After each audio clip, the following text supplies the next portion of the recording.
मानद डॉक्टरेट पदवीने सांगलीचे प्रसिद्ध लेखक सामाजिक कार्यकर्ते हिंदरत्न दीपक लोंढे सन्मानित।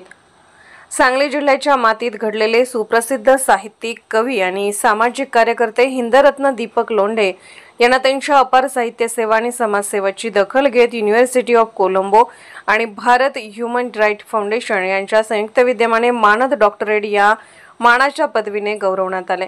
ही पदवी पुणे जिल्ह्यातील संत ज्ञानेश्वर महाराजांच्या संजीवन समाधी स्थळ आळंदी देवाची येथे भरवण्यात आलेल्या या भव्य दिव्य समारंभाचे आयोजक डॉ. प्रकाश पुजारी आणि परिवार यांच्या उपस्थितीत प्रमुख पाहुणे डॉ. किरण बोंगाळे, डॉ. दुधभाते, डॉ. वैष्णवी अय्यर आणि डॉ. बी. काटकर यासारख्या मान्यवरांच्या शुभ हस्ते हिंदरत्न दीपक लोंढे यांचा महासन्मान करण्यात आला।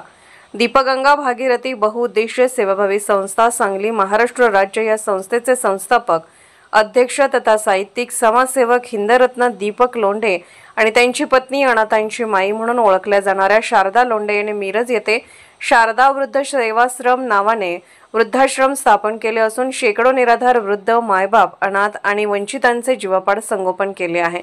त्यांच्या सेवा कार्यामुळे त्यांनी समाजासमोर एक नवा आदर्श ठेवला आहे।